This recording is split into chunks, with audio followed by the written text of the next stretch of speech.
First thing, approaching the plane.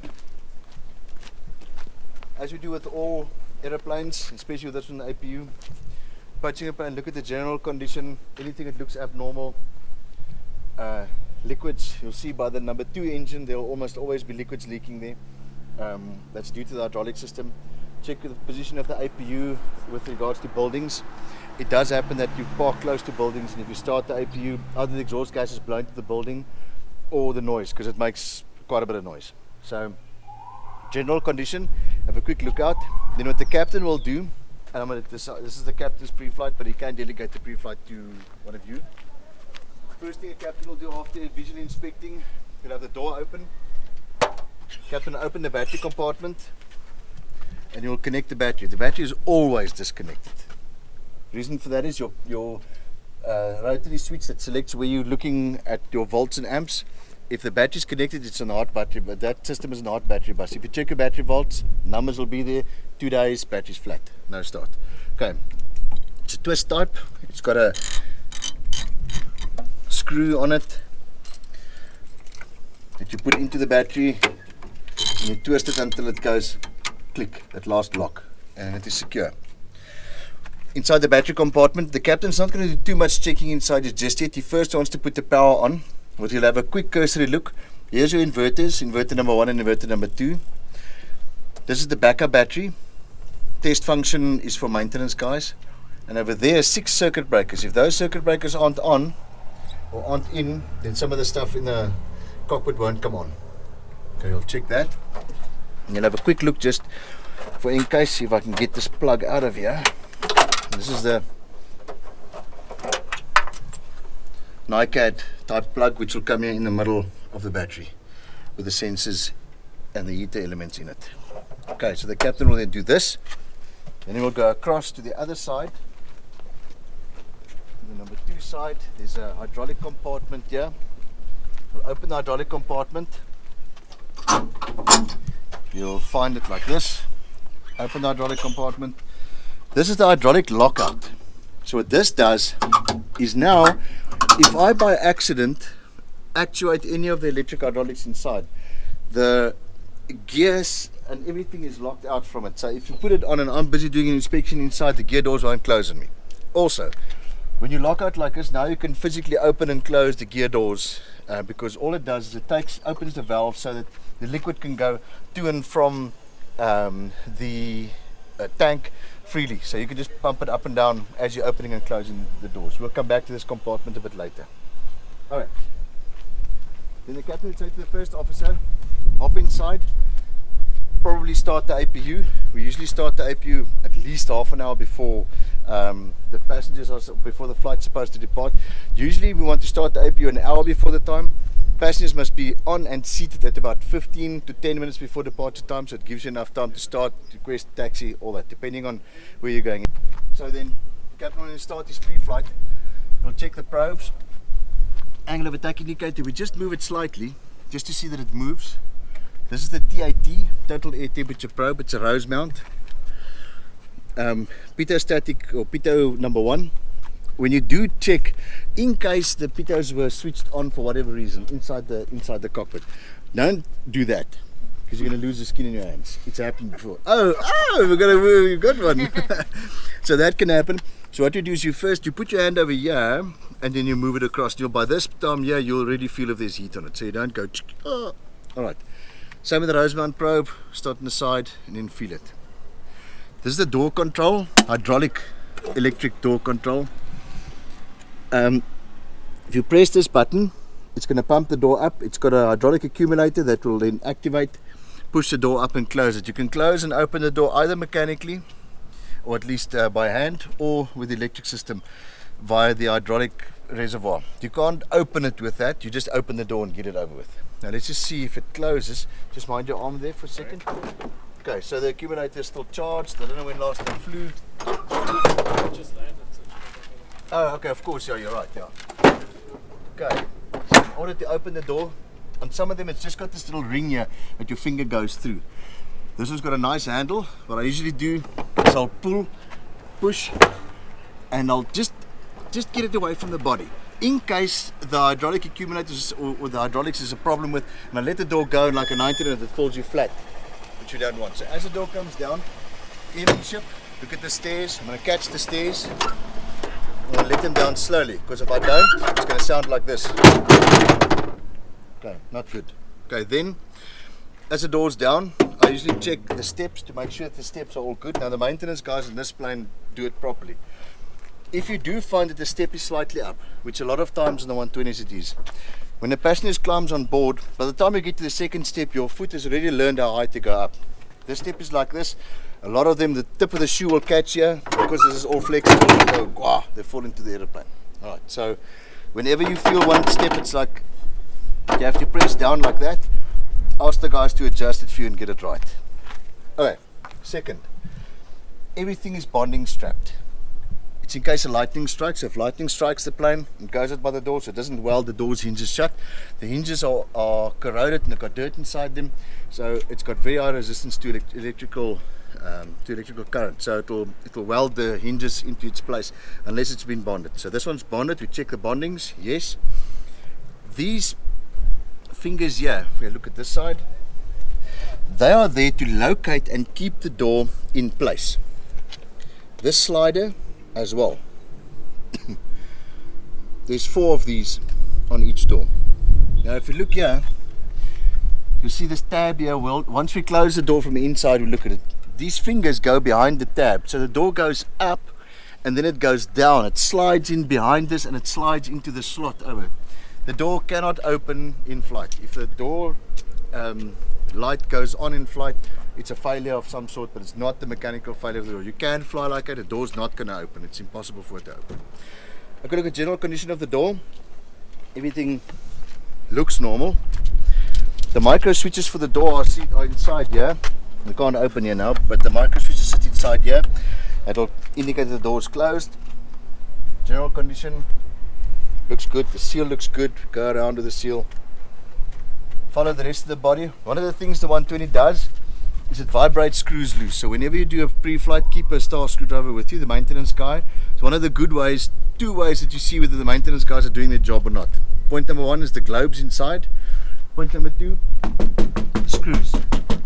Now you can hear there are some screws loose here, but it's because their nuts on the other side has come off.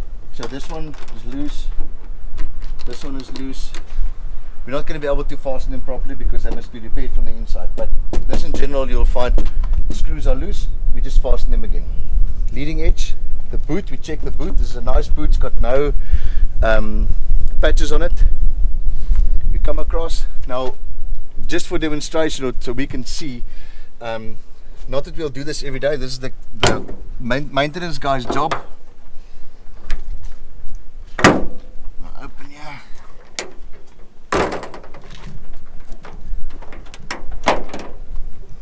Okay, look at these cables. You can think of the current that's running through here. First thing we see, with the engine, the left hand side here, from here backwards, is the turbo machinery module.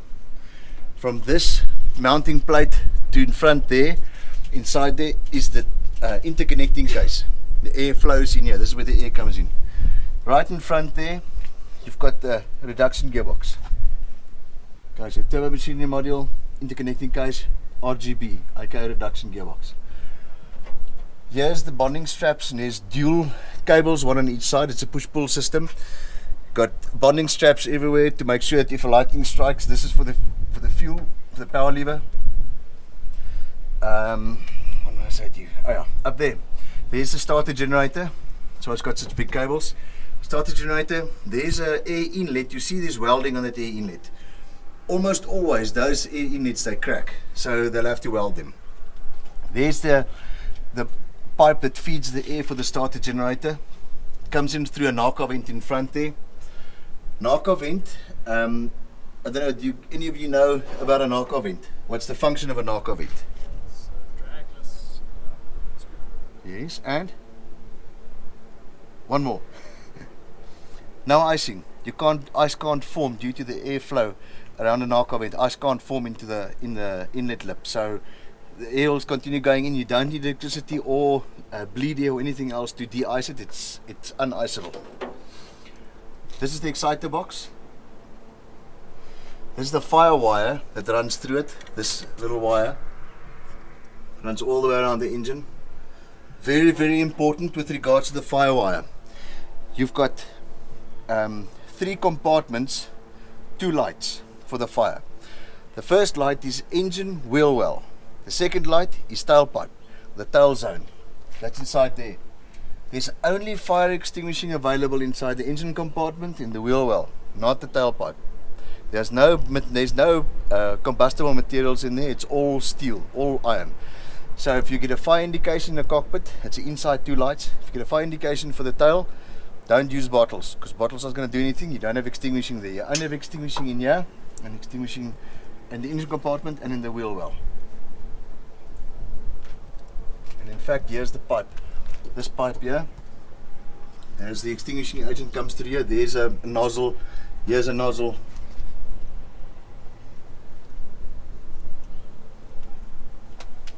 Alright, the inlet for the starter generator must be open. If it's not open, if a bird makes a nest in there, you're going to have a starter generator failure shortly after takeoff, because there's not enough airflow in it to keep it cool. Then if you want to know whether this engine is a straight A or a B, look at this top line here, PW118B. If it's a straight engine, it'll say PW118. If it's an A, it'll say PW118A. Alright.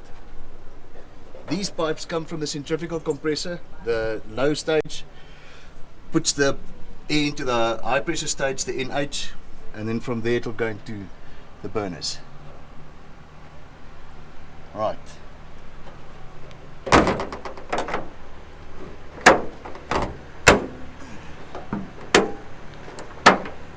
There's another narco vent. There's lots of narco vents around this plane. Make sure no birds or anything has made a nest inside here, otherwise you won't have proper airflow.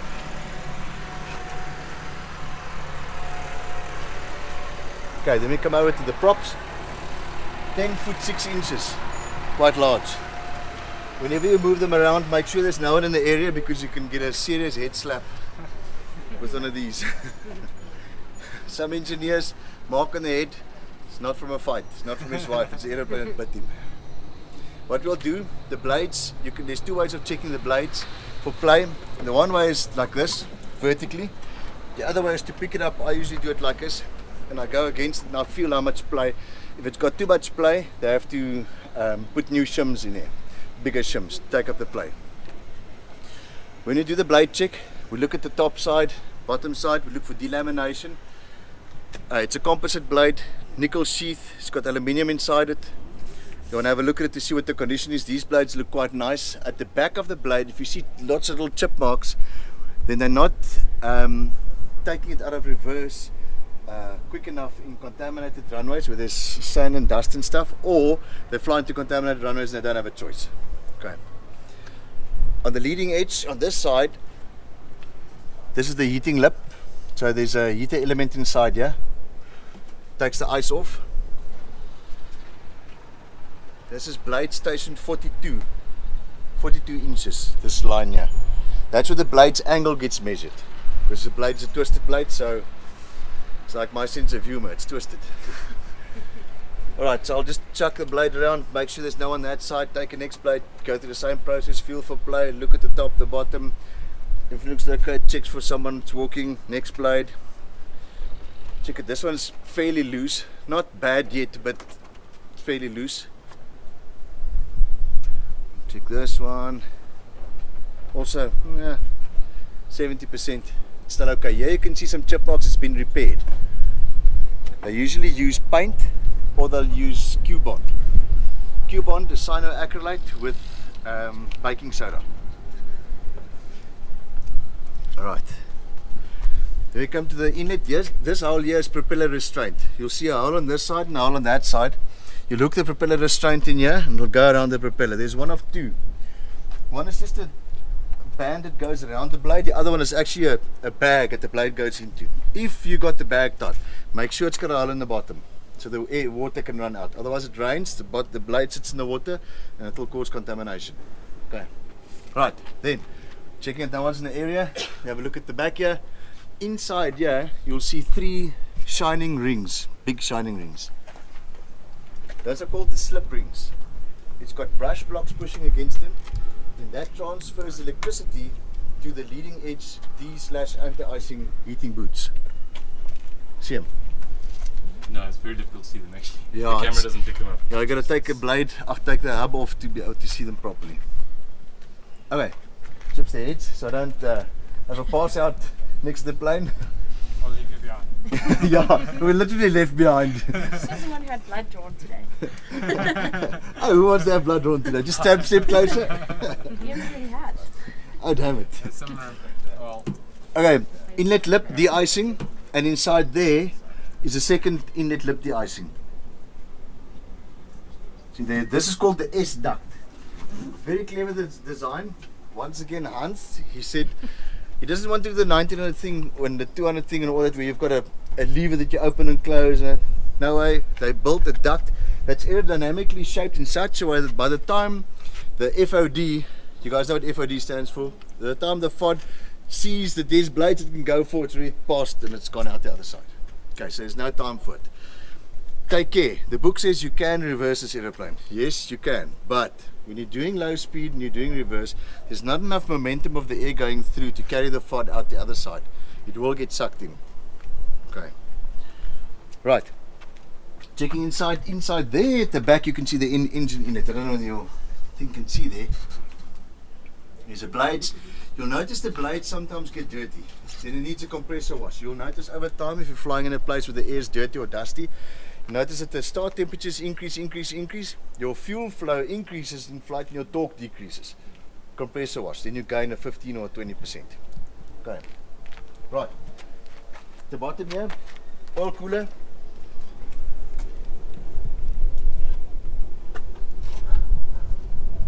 And it's also got an oil fuel heat exchanger where it heats the fuel with the oil. Okay, now for all the short guys and girls, open the gear doors. Right, now inside here, one of the first things we notice is look at the condition of the tires. These cuts are because they fly to runways where there's stones either on the runway itself or the runway surface is not so good. Inside here, inspection, there's the extinguishing pipe. The fire extinguishing agents comes out there at that nozzle, there at that nozzle. Fire wire runs all the way around. This is the uplock release, mechanical uplock release when you do gear extension via the override, the mechanical override. If this slider is not greased, now the grey color of it means it's got lubrication on it. If it's not lubricated, it gets stuck and you can't get the gear out. Alright, so when you're pre-flight, you must make sure that it's lubricated. Everything is bonded. We didn't look at all the bondings on top there, but everything's bonded. Here's another bonding strap. The doors are bonded because if the door gets welded into position through lightning strike, you're not going to get the gear out. Bonding strap. Here's another bonding strap. All 4 doors have got a bonding strap. The back doors are connected to the gear itself. The front doors have got actuators. If the actuators leak, which they often do, you measure their, let's call it integrity, with the amount of drops per hour. There's a drip rate for this. If it drips more than 20 drops an hour, then they say it's US, put another one on. Always check for cracks, that your doors aren't busy cracking anywhere. Back here's a sequence valve. Actuates like that. As I press, you see it. Yeah, that's it. As you press it, look at that mushroom pushing in the valve.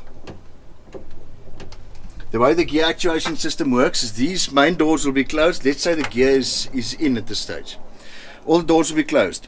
When you press the gear lever in the down position, the down position hydraulics gets activated. These front doors gets opened. The second the doors open completely, the sequence valves this side and that side, which then pushes the gear down, gear locks. System then through the gear putting each sequence valves on will then close the main doors, the front doors. When they close, the system locks out the pressure. So whatever the pressure was, it just closes the system. So even if pipes break off either side of the hydraulic lock, the gear still can't go in and out because it's got nowhere. The fluid can't go anywhere. Selecting the gear up. First thing, main doors open. Once they open, actuate sequence valve. Sequence valve opens the up lock over center lock out of the way, pushes the gear up. Once the gear is up, each sequence valve will then make the main doors close. Main doors will close, gears out of the way. These are rollers for when you manually extend the gear via the up lock releases, via this one. The wheels will push against this and help to push the doors open. Take note, if you have manually extended the gear, they will stay out. You can't get them back in again. The doors also will be open, so what's going to happen to second segment? Non-existent. So be careful with that. Part of the planning. When you have a green hydraulic system failure, make sure that you can make second segment climb, which you can't really because there's no graphs for it. If you're possibly limited with any altitude, with high ground, don't go into the runway, fly to another runway, or take off in the opposite or land in the opposite direction where you've got a good chance of a go around. Okay. What else is there? Okay. Nico, Yes. is there another speed restriction if you have the gear doors down? There's nothing. So you still have 200 knots. Still 200 knots. Yeah. Alright. Over here. This is one of the pins. There's 3 pins. Lockout pin. Whenever you taxi the airplane on the ground, if you're moving the plane with no intention to take off, have those pins in, all 3. Because it has happened that gears collapsed while the guys have been towing the airplane. You press this little blue pin, you press it in, pull the pin out. It works like this. When you press the pin in, the balls disappear. And when you let go of the pin, it pushes the balls out again. That's how it locks. Okay, so what I do is when this wheel, I take this and I'll put it in my pocket and I'll go around. I'll put each one of the 3 in my pocket. When I get to the cockpit, I'll roll them up and I'll say to the first officer, 3 pins. I'll say, firm 3 pins. I'll put it away, just to make sure. It has happened when people take off and these pins were installed, and then that nasty letter from the chief pilot for a cold cup of coffee. It has happened. Not the cup of coffee you want to have. Okay, back in there. Right, the brakes. Big problem on the brakes. Whenever you get the plane for the first time, okay, you won't be able to tell on the first time, but if you receive the plane from other crew, immediately go feel the brakes, all 4 of them. It's called brake pack 1, brake pack 2, brake pack 3, brake pack 4. You want to feel the temperature of the brakes. You'll develop a sense for how hot the brake should be. You'll more often than not find that one of the brake packs is either too hot or too cold. And I'm talking about red hot or ice cold, just behind your head so you don't get knocked out there. What happens is either one of 2 things. Either these green anodized there's springs inside here, they pull the brake pack apart. The brake pack is a multi-plate. It's got a bunch of steel plates and a bunch of friction plates. We'll talk about them in class. They all get squeezed together. The one lot's mounted to the axle, the other lot's mounted to the wheel, and as you squeeze them together, it wants to make them both turn at the same speed, which is 0 of the axle. That's how you stop. Now the problem is sometimes these pullbacks don't pull the pack apart properly, so when you land they're still sort of semi-actuated. So this wheel's going to be red hot. Alright. I'll talk about where the issue is going to come in shortly. Then the other problem that you might have is that the pack itself doesn't function properly. So this brake will be ice cold and the other ones will be lukewarm or warm. The effect is this. If you get to a place and you have to use your emergency system to stop, and I'm not even talking about aquaplaning and that stuff, and you have to use the emergency system to stop, your emergency system puts exactly the same pressure in all 4 of the brake packs at the same time. It works through the park brake. If you've got one wheel that's not operating properly, the other ones do, directional control becomes a problem. You don't have hydraulics. If you've got that failure, you haven't got hydraulics to turn the nose, so you only got aerodynamics, and you can only then release the brake. And if you release the brake, you only got 10 full pulls, so you're depleting that cylinder. So if the accumulator is depleted, and you don't know how many it's going to give you, if it's depleted, thou art screwed. No brakes. Okay. Okay, so check it. If you get a cold one, tell the maintenance guys, the first thing the maintenance guys say, I will bleed it. You say, oh, okay, just go bleed it.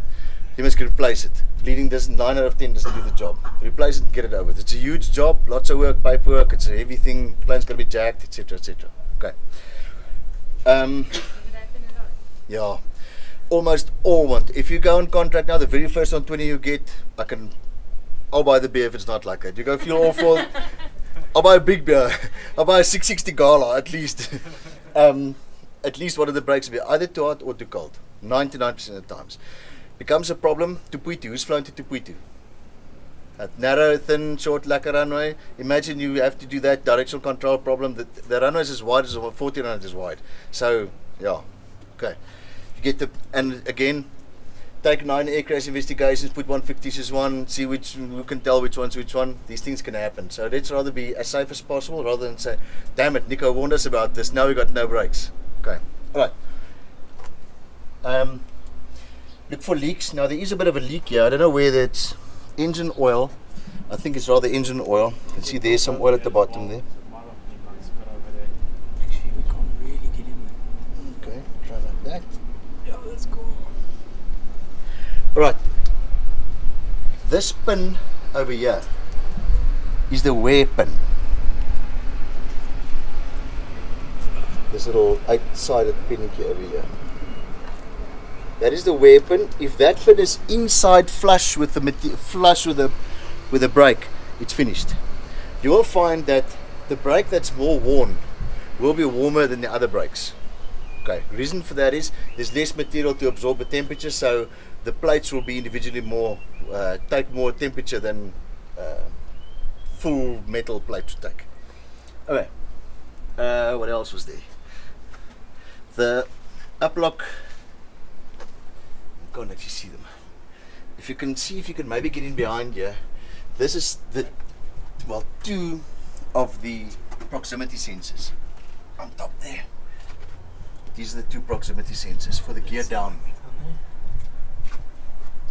That one and this one. 2 proximity sensors. Now see here, there's a little metal plate. When the metal plate comes close to the tip, it tells the system, we'll discuss how it works still, but it tells the system that there's a metal plate there, so the gear must be in the down position. Okay. Alright, if it does happen that you want to open one of the gear doors and the hydraulics are not locked out, you press this little pin here, you release it, and you look inside, you see it's released.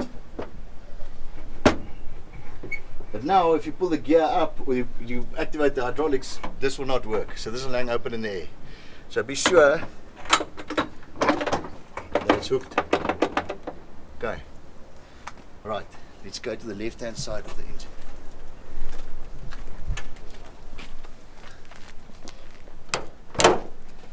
Once again, lots of Nico vents all over the show. Ground. It is recording. Yeah, it's in 28 minutes. Very good, because I can see your face. Okay. Up there, aux generator in inlet. That orange pipe up there. Make sure the Nico vent's not blocked. On top inside there, the FCU that we know from PT6 motors over here, we call it the HMU, Hydromechanical Metering Unit. Signal conditioning unit for the torque, EEC, firewire, oil filter, fuel filter. It's a low pressure fuel filter as far as I can remember. Now, here's your oil filler cap. If your oil, you must within 20 minutes after landing, you must check the oil. But we've learned through experience with the 120 that even the next day, if you're indicating 2 or more, you're okay. 2 and less, chuck some oil in there. something I want to tell you here. But worth it. FCU, right. Okay, but remember I'll come back to it. I'll let you know.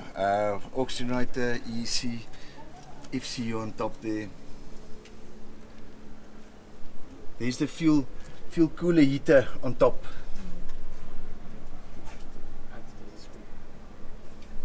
Oh yeah. This is your oil filler. Now, as you can see here, for us short guys, we can't see properly on top there. And this cable is a thin cable and it sometimes frays. Look at the fraying tips here. It's a stainless steel cable, so it is freaking hard. So if you don't look properly before you chuck your hand in there, you'll get stung.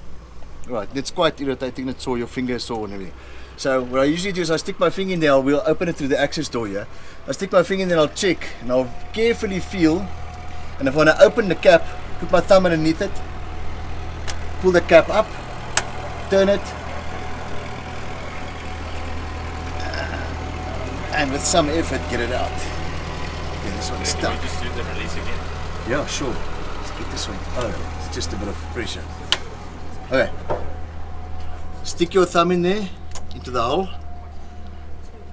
This one's very tight. Actuate it up. Move it. Now.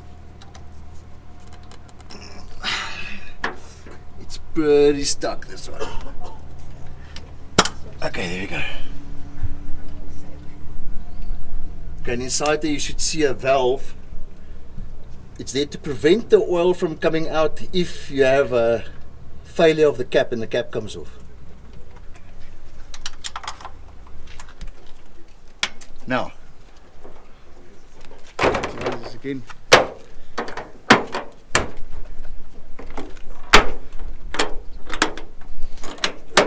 Okay. Here's a normal oil opening that we'll usually use. We'll have a look. Check if the oil is right.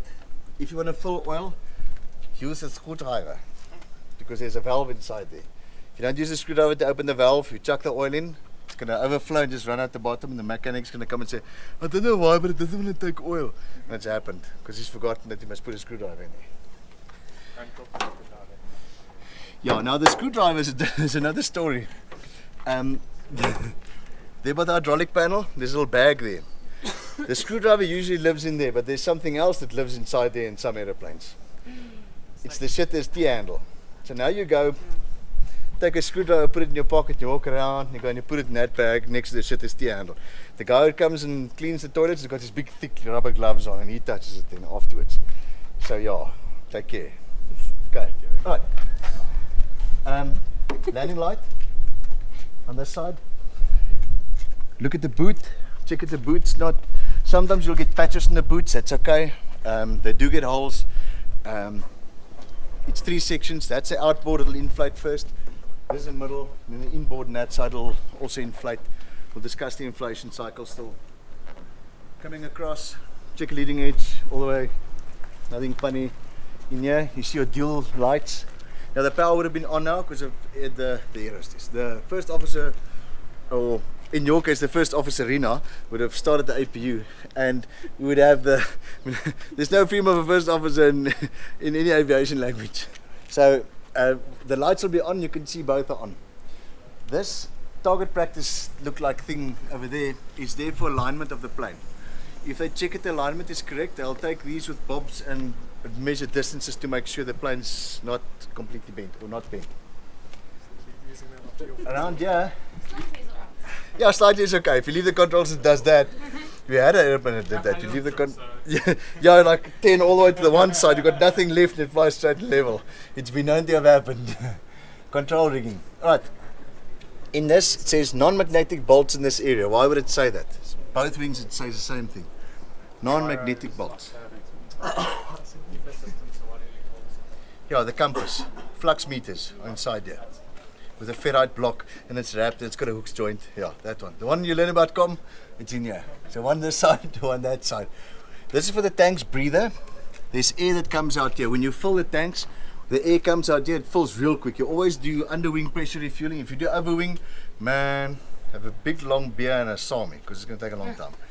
Otherwise, you plug it in, you go, and it fills it up real quick. The air will come out here. Sometimes you'll have some vapor condensing here. It'll run down here, and it can on the other side. It can drip on your shirt. So just be mindful of that. Knock off it once again for the tank. They'll breathe.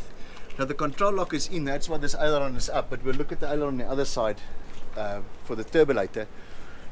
On each surface here, you're going to have a static wick.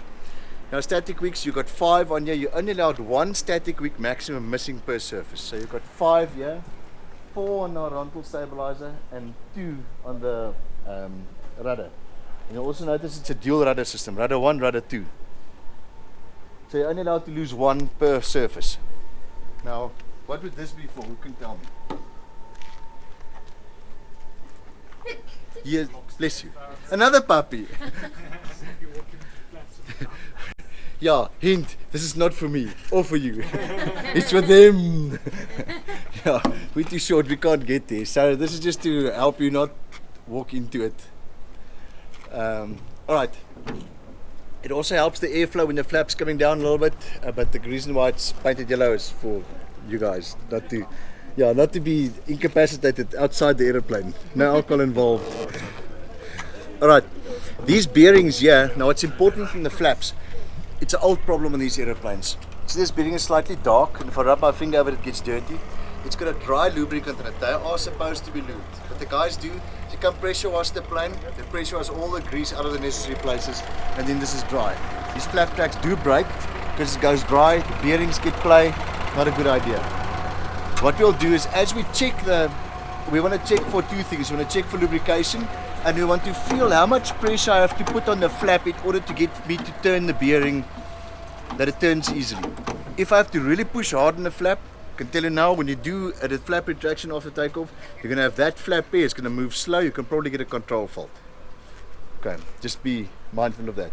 We had lots of flap problems initially with the 120s when I started flying them. Where flap wouldn't retract or it wouldn't come out, it's because the flaps are misaligned.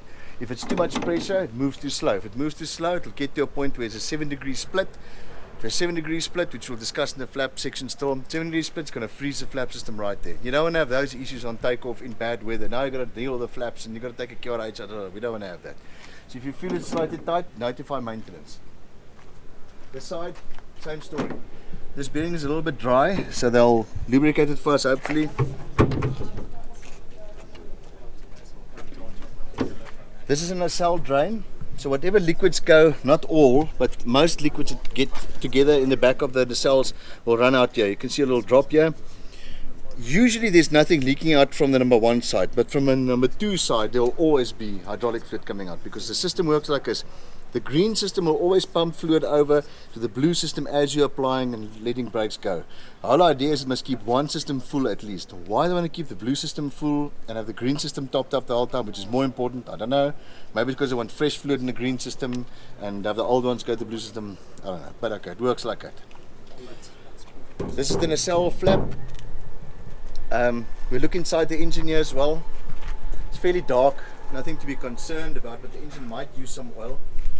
Something that you'll get, the limitation is 2.5 quarts per 10 hours oil use.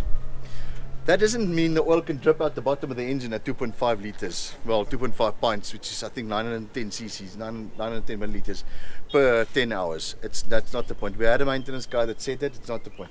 The oil that comes out by the exhaust pipe with 0 leaks may be 2.5. The oil usage, physical usage of the engine may be 2.5 per 10 hours. So it's like 2.4 liters or something like that. That's allowed to come out here, but that's only through the exhaust, not through. And as you can see, it's wet here, so there is a leak, and we've seen there as well. There's oil. It's not bad. It's just let's call it a normal leak. On the rear of the tailpipes, this cone here, you'll oftentimes see cracks on this side or on the other side. This one's really been thick welded closed. You'll oftentimes see cracks due to vibration. This plane does vibrate quite a lot. You'll feel when you take off, it vibrates quite a bit. You'll get these cracks here. It needs to be noted, maintained. The same with the starter generator, main starter generator. Cracks develop there, it needs to be maintained, otherwise it'll break off. Coming to the back here, same story. Lubrication, yes, and I feel the flap.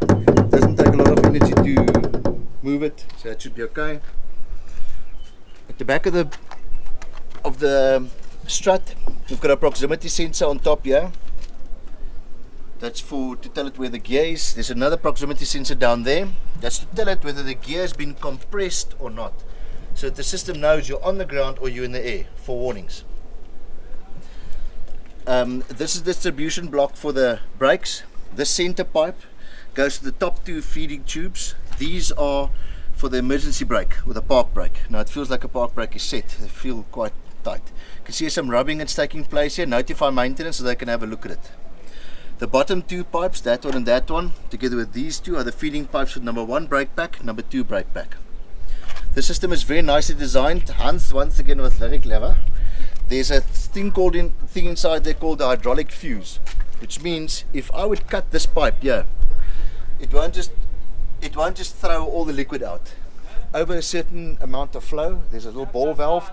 It'll shut down and it'll just keep that line locked. There will be no liquid coming out, so you won't lose much fluid. You'll just lose that initial, and that's it. Oh yeah, one thing else. On the outboard side of the wings, you've got something called dripless sticks. There's 4 of them, 3 on the outboard, 1 on the inboard. If your fuel indication system in the cockpit appears to be a problem, so it's not giving you what you think is the correct amount of total fuel, you'll use this dripless stick. Now this one is falling apart a little bit, but you'll use this dripless stick. You'll pull it out. It's 0, 1, 2, 3. You'll press it up slowly until it gets grabbed. There's a pipe inside here with a magnet that floats around the pipe, and the tip of this got a little magnet on it. So when the 2 magnets get there, it grabs it. So wherever the magnet is floating inside, it'll tell you where that magnet is. Now you take these outboard, middle, inboard, and then the one inside there on the inboard side of the wing. You take them, you go to a graph. It'll tell you how much fuel is in the tank. Plane must be parked as level as possible with the wings, forward, aft, and left, right. Then you go into the graph. It'll tell you how much fuel there is. Then you can manually adjust the fuel inside in the fuel totalizer. Do not reset it in flight to any other time, otherwise you're going to do the whole process over again. You can fly like this. It is a MEL, I can't remember if it's a 120-day item or a 10-day item, but every time when you do fueling must be manually checked, and then you can just, the fuel totalizer will just run the totals because it uses the fuel used. It's not 100% accurate, but it's good enough. You can run it like that. Okay, so dripless stick. Okay, it goes in. You can use your nail to turn it 90 degrees clockwise, and it's locked in place. Alright, inboard side of the wing. Here's the other dripless stick. This wing is the integral tank. You guys know what the integral tank is? Okay, integral tank means that the fuel, if I drill a hole here, there's going to be fuel coming out here. There's no bladder inside here. This is the fuel tank. So this pad over here, if I open this, fuel's going to run out. Fuel's right here, right here. With that said, you can see this one is leaking. This oftentimes happen that they leak. PRC is what they use to seal it. If you want to do a complete drain of the tanks, this will be one of the parts you can drain it. Or if you want fuel for the generator at the house, you can use it as well. You didn't say my lips move, eh? It's not, so I didn't say that. Some ventriloquist. This is to drain the inboard or the collector tank. It works similar to what the Caravans one works with the. You guys know the penis enlarger on the Caravan. That one. So you press it and you turn it, and then the fuel run out. But if you do that, it gets stuck. Then you're going to be full of fuel. Right. So take care if you use that. This one over here, you pull this pin out the way. It's usually wire locked, and then you can turn it. I eat my porridge, but apparently not enough. Alright, then you turn it 90 degrees, it comes out, then you've got direct access to the fuel right here. It's a valve. If you press that valve, fuel comes out. Alright, we don't use that unless you want to drain it. This is a jacking point. Now I'm looking for the blowout discs for the engines. Where are they? Huh? There's supposed to be 2. I don't know where they are on this one. There's supposed to be 2 blowout discs, one this side, one on the other side, for when your fire bottles get overpressurized due to temperature, or maybe there's a fire inside the wheel well where it will blow out so it doesn't burst. There's should be one. We'll ask Bram if he knows where this one is. They sometimes put them in different places. This is called the ram air vent. There's 2 vents, one this side, one this side. There's a switch. It's one of the 2 very important switches in the cockpit, aside from the button to call the host to give you some more coffee. This is the ram air vent. If you have the ram air vent open, it takes the air away from the packs. If you forget it in the open position on ground for whatever reason, maybe maintenance function, we didn't operate it properly, when passing about 2,000 feet above ground, you're going to have smoke, dual pack failure, unpressurized flight, because there's no air going over the pack coolers, the air conditioning and pressurization system, and it'll overtemp and it'll shut down automatically. So this switch has to be in a closed position, but we'll look at it in the cockpit. Okay. This is a new modification. See these plates go from short to long. It increases the airflow going through the system here. This is the secondary cooler that we use, the primary cooler that we use for air conditioning and to cool the air down that you use inside the aeroplane. You'll oftentimes see, now I don't see the dark mark here, but oftentimes here in the middle there will be a dark mark. That's where water from the water separator, it's got a freezing water separator that chucks the cold water out over here, which aids with the cooling. Whenever you come in close to it, see it says there, caution, hot air blast. And believe me, it does blow your hair back. If you want to have if you want to have a hairstyle, you come stand here. It'll change your face also a little bit. Air's quite hot, so I usually approach it with my hand because you don't know where the air is blowing the hot air to. So I take my hand and I'll feel where it's hot, and then I'll do whatever I need to do, and I can move away from it. Now, also in our inspection, we're going to look at these lights. This light and that light is there to illuminate the emergency exit for the passengers. Notice there's an arrow on top there. It's got this rough material on there, so I'll climb out over the wing, walk over here, and then slide off the back of the wing. With this light giving light in this area, this light lighting over here. Make sure the lights are functioning. The maintenance guys should do it every now and again, and also make sure that the lens is clean so it'll give you nice clear light when required. Okay. We don't have the flaps down, but inside here, and I see this one's off, is a brush block. Each one of the flaps got a brush block because the bonding strap doesn't work on the flaps. So they've got a brush block that literally brushes against with a cable, so it connects the frame and the flap, and this one is off, so they must repair it and put a new one on there. So someone didn't do pre-flight properly. Don't know who that was. But okay. The packs sit inside here. That's where the hot air comes from. Also notice the overwing. Look on top there, you can see there's a red square. You can open the overwing from outside. If the aerostess's seat is not properly retracted, happened to me, Sishin, aerostess seat not properly retracted, you close the door locks, and then you can't open it again because the door handle gets stuck on the inside against the hostess seat, and you must, in full view of the passengers, get on the wing. And I need a ladder to get on the wing. Get on the wing, open the overwing exit, and then enter the plane like that, which does sort of break down the faith of the passengers a little bit. In Africa, it completely breaks their faith because in the first place, it's got blades, not jets. Make sure the aerostess's seat is fully retracted. There should be a sticker as well that says aerostess's seat should be fully retracted before closing the door. Okay. I said it real quick because I don't look guilty. Okay, walk to the back here. This shroud over here is where the APU bleed pipe runs in. Sometimes it touches the side and it like takes the paint off. Don't worry about it. It's just too close to the shroud here. Now usually on this side I would have looked at the turbulators on the wing, but we're going to look at the other side because the control lock is in.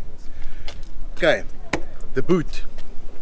To open it and operate it, pull the lever out, keeping pressure on the lever because sometimes these levers are worn inside here, so it like scrapes. You can see this one was like that.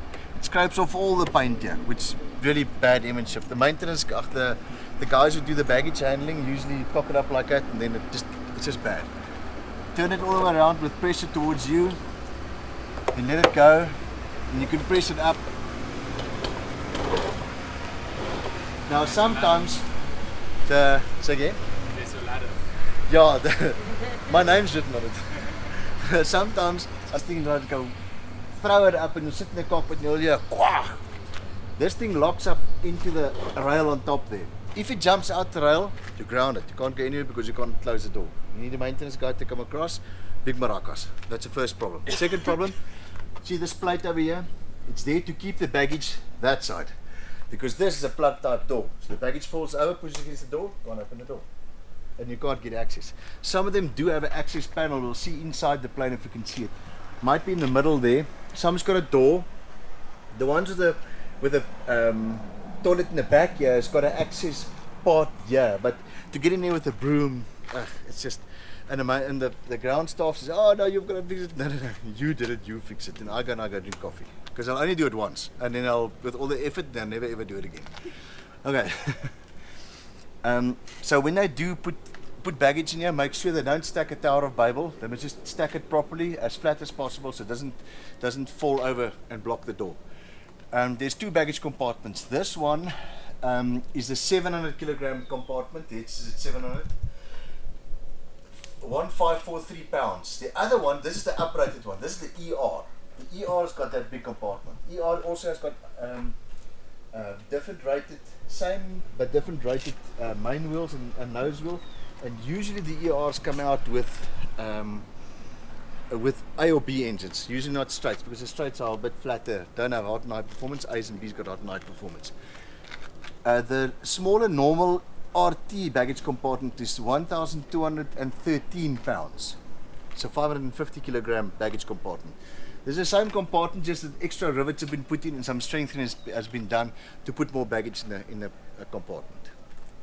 In order to close it, there is a line here, a rope that you can use to pull it down and close it. Make sure the rope is out the way when you close it. Then pull the door down,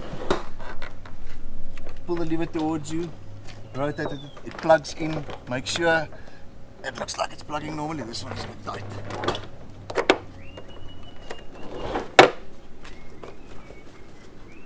I don't feel anything in the way. Why would that be?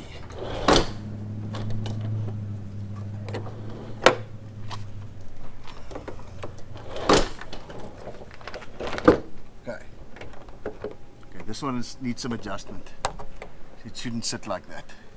It's scraped the paint off here already, and yeah, so something they need to adjust the cables. Okay, that needs to happen. There used to be some locks in here and some of them to lock it, but the guys throw away the keys and you can't open the boot. Okay, you've got two static ports at the back here, one this side, one the other side. This is for the electronic system. I can't remember. We'll have to look at the book. It's either the electronic system or the manual override, and on this other side you've got either the mechanical or the electronic system. I can't remember which one's which. I think this is the mechanical one, and this one is the automatic. Okay, coming further to the back. What are these? No, it's not for me to hang on. My arms are too short. What are they? Yeah, they're strikes. How do you know an aeroplane is well designed for low speed? The strikes are small. Okay. 120 is well designed for low speed, doesn't have any issues coming in the slow speed with flap 45. These, you see it says SG, starter generator inlets for the APU. This whole tail cone screws off. Comes off real quick. Screws off. The serial number of the plane is supposed to be down here. I don't know what this is. I think this is 203 if I'm not mistaken. Alright. There's an access panel there for the APU. The oil gets done in the APU. There's the turbulators. And the counter turbulators make sure that there are two pairs. You can only have one pair missing per surface. So you can only have one pair. There's 13 pairs there, 7 pairs here. So you can only have one pair missing per flight surface. There's some more up there. And you'll notice something, that there's only turbulators on this side of the vertical of the rudder and not on the other side. And only in the front part and not in the rear part. Why would that be? Of the propellers. Yes. For engine failure. Because you're going to put a lot more right rudder pedal pressure, so your two rudders will deflect. The number two, the outside one will deflect, or number one will deflect further than the inside one. That's why you have to have the turbulators to keep it effective, and exactly like I said, rotation of propellers, rudder, engine failure. Okay, then we look upstairs and we can't really see much. Important thing is when you're taxiing in a place where the runway is quite rough or the taxiway is rough. I'm short, so it works easy. So I take my feet, put my feet in the center, pedestal there by me, in the middle where the control column comes out. And I pull the control column back and I hook it over my legs so that it doesn't bump against the stops the whole time. It's just bad for the hinges. So I keep it up and we taxi like that. You got the light. Come to this side, start the generator outlet. That SIF up there, the square one, big square one, is the APU inlet. There should be a sticker there that says no water in this area, because if you put water in there, there is a drain hole on the inlet, but if you put water in there, the water goes directly to the APU, which we don't want. The fire bottle for the APU sits inside here. APU tail makes a lot of noise. If you have it on, you'll have to scream at each other. Okay, there's the turbulators on the wing. 7 pairs of turbulators per wing. Make sure 2 are on each wing. Sometimes the guys wash it off with the wings on the room sides and they bend the turbulators, then we have to have them repaired, bend them straight again. Okay, this side of the plane, not much difference. Only difference is the emergency exit. Big emergency exit. Now, if you look at this one, this plate has not been had issues with. We'll get this from inside. We'll take the emergency exit out so you see how it operates. This plate corner sticks up a little bit. Now, when ECPT used to be done on the plane, we used to let all the hosties first jump out because this usually tears one of them's pants. You know what our oaks are. So we let all the girls go, no, ladies first. Look at Scared do this one. It tears their pants. So on some of the NAC ones, you'll see this corner's been taken off. It's there for a reason, because otherwise you get your pants torn. So, but they don't do ECPT on the plane anymore. Damn it. Right. Yeah, I wonder why. Naughty. Alright, this side of the plane exactly the same as the other side. Set for years, the fuel panel. Now, either one of two things. If you don't have a coin, who's got a 20 cent or something on them? Nothing. Okay, if we don't have a coin, then we use the Aerostes the demonstration belt buckle. It's exactly the size of that, so I'll go fetch that for us. Yes, 10 cents. Oh, that'll work. You must be paying for your own rating. You only got 10 cents left. Yeah. That sounds about correct. Sounds about right. I need it back, eh? Okay, with interest. Okay.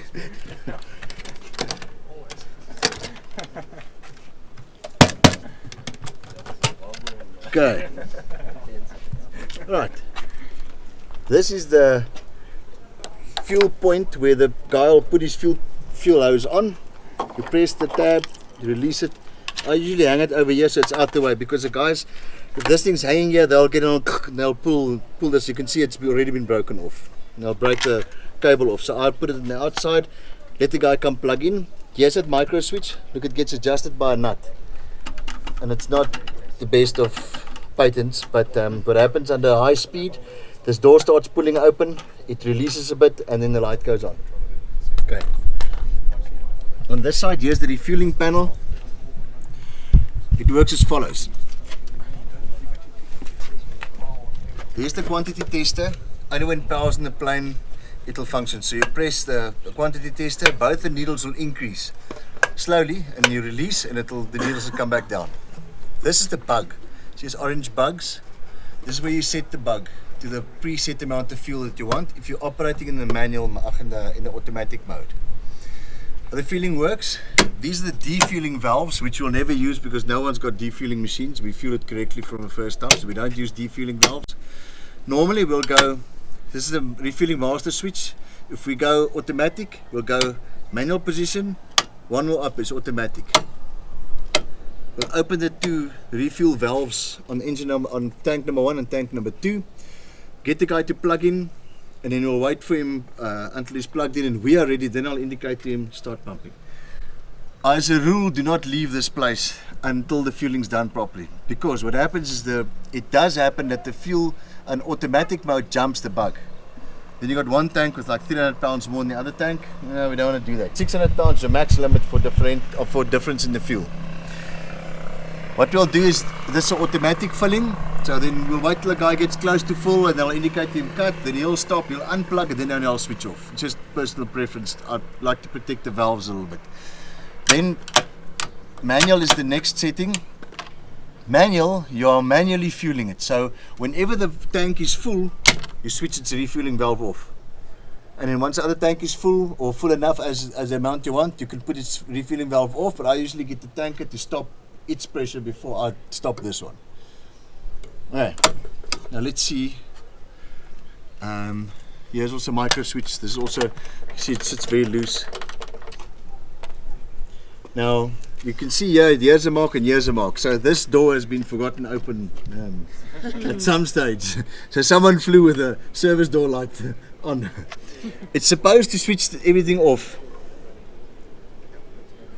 When you close, okay, this one isn't set up correctly, but when you close, it's supposed to switch all the switches to the off position. Probably because it was open on the flight. Yeah, it bent it because I had to push it backwards to get it done.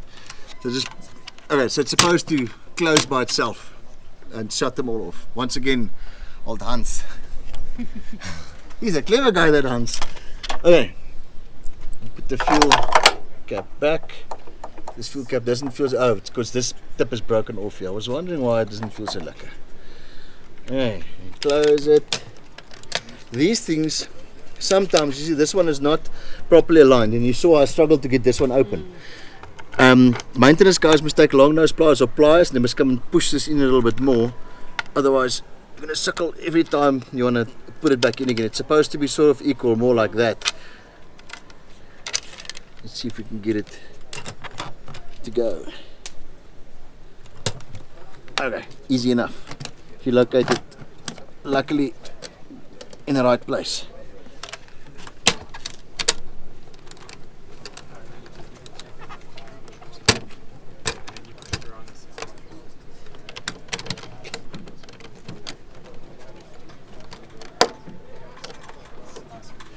Okay. Oh, thank you. It didn't grow much of my hands, but okay. I can go buy like half a chappy now. Yeah, get a deposit in the chappy now. Alright, this wing basically the same as the other wing. Different things are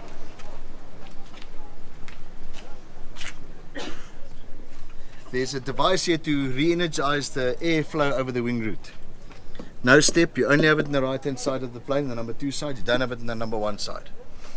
You come across, here's a toilet door. I leave this door open completely, or I don't do anything about it. Here's the oxygen filler.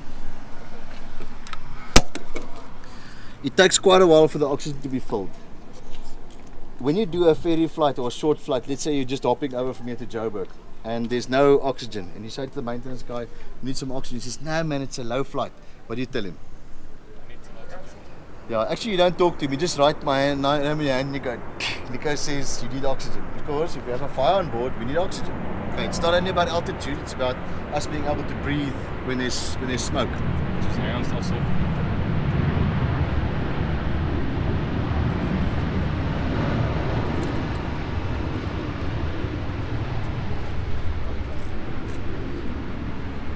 Cool.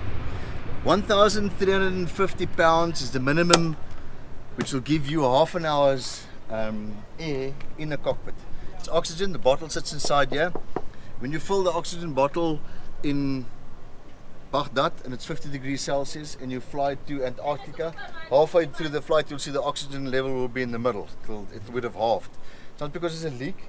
9 out of 10 is not because it's a leak. It's because the oxygen was hot, the bottle was expanded in Iraq and now it's all shrunk, so it's still fine, it just means that it's shrunk. Oxygen discharge indicator, if you fill it in Antarctica and you go to Iraq and it's fully filled, this bottle will probably blow in Iraq, because this is the overpressure relief. If there's too much pressure in the system due to the heat and expansion, it'll pop the disc out. Pitot-static and backup 2. Okay, this is where things usually live that you don't want to touch. But I don't know whether this one's been cleaned. I don't see the toilet T-handle in there. Bonding strap. Now I usually check this only when I come back to do the hydraulic lockout, but we can do it now. This cup will always leak. There will always be liquid coming out of it. It's got a little hole there. It fills up and it leaks the fluid out. This hydraulic accumulator should be pre-pressurized with nitrogen. Some books you'll see is confused. They'll talk about hydrogen instead of nitrogen. There's no hydrogen in this aeroplane. All nitrogen. Okay. So we'll go into the nose compartment. We'll come back to this one because we're going to lock out before we tell the first officer that he or she can activate the hydraulics. Some noise. Right. Okay. This is an ice light. Look at how bad the condition is of the light. So you're going to have reduced lighting on the spinner. This light shines to the back. Another one on the other side. It shines to the back to show you ice on the spinner and or ice on the leading edge. Right, preferably it should be nice and clean. Reduced lighting, of course, if it looks like this. Okay, now for even shorter people.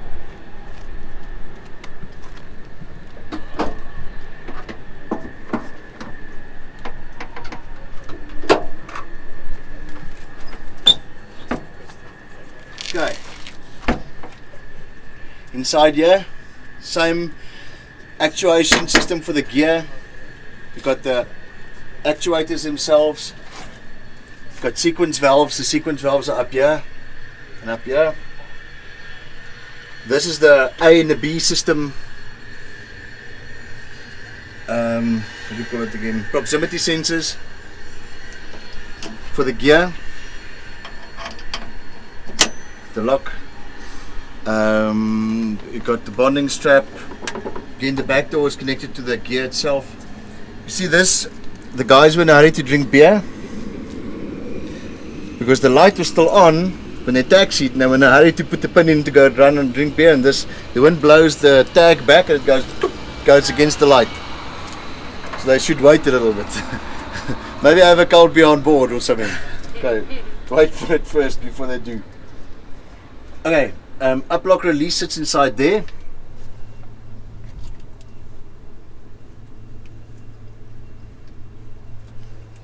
And then here's a static discharge.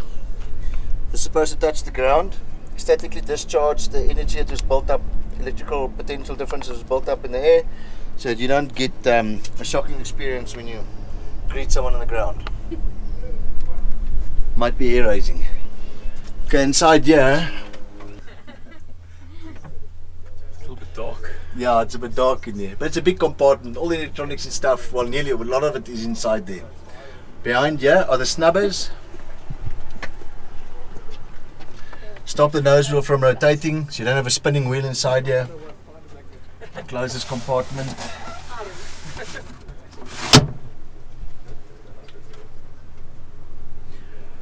Something to check is if you get a shimmy on your 120, which you are quite likely to get. If you get a shimmy, you'll notice that the wheels are worn quite flat. And if you do get a shimmy, at the back here, we'll come to the back just now, there's a shimmy, see there's little spaces inside here. This link wears out, and because it wears out, the nose wheel can do this. And because it can go left, right, it develops a shimmy, and that shimmy is quite bad. It shimmies sometimes so bad that it shakes the overhead's loose or open, and then the passengers crap themselves in that. So Wasn't our landing.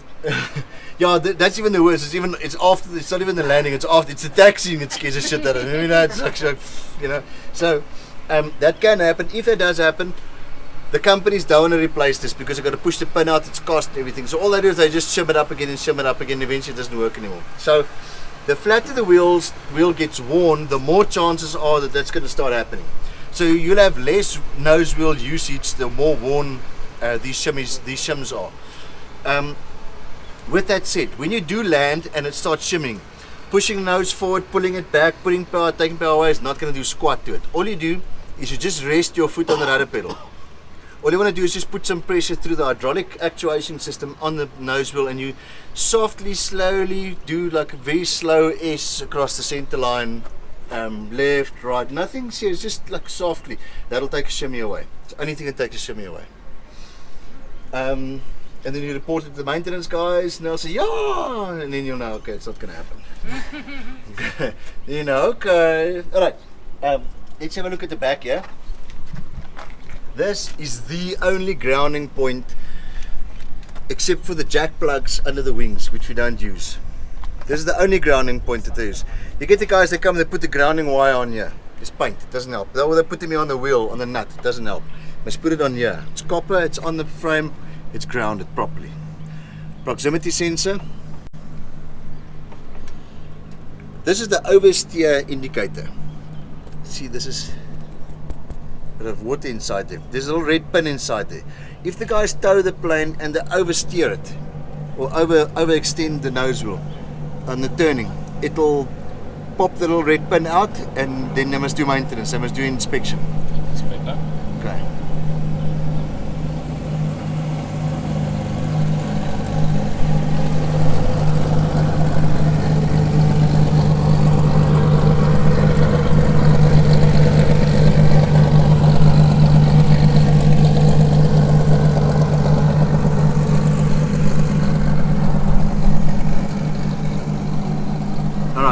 This gear is also marked ER.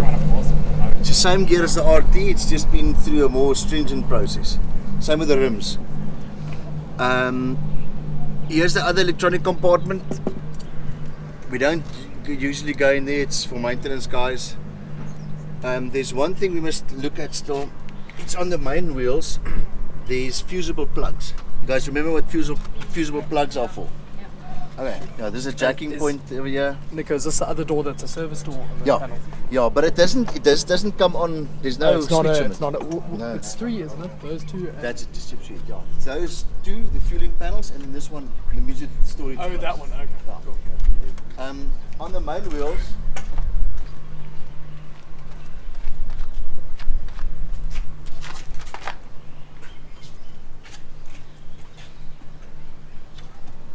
It's a fusible plug, so it'll blow if the wheels get too hot. There are, I think, 11 things that heats up the wheel. We'll see if we can get a chance to talk about it in class. Something to be conscious of. If we do have a rejected takeoff, conscious of temperature of the ground, amount of turning that we've done, etc., etc., etc. It's going to play a role in the brake energy limit, the BEL, which is also a takeoff limitation.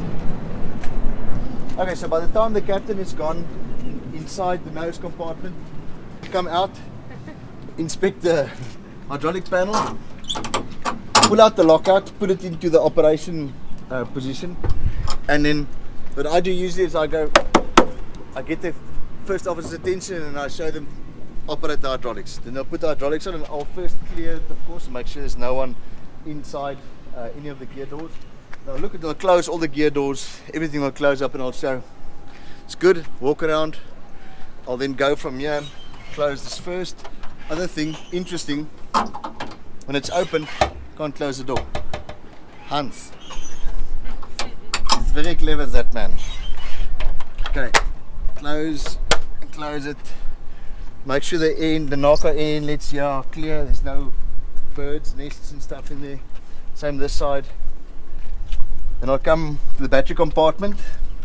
I'll press the chip detector because that'll put it on to see that the globes are functioning. Okay, press both, I'll check. Okay, they're okay. Everything else looks okay. Circuit breakers didn't pop. Then I'll close the door.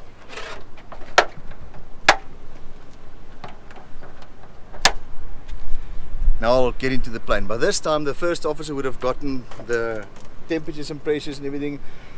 He or she would have done a told card, what data they could fill in a told card. They would have filled in the documents that I could have filled in, and they're then waiting for me to get on board so we can start the rest of the process. For me, well, not for me, but for the captain. Okay, so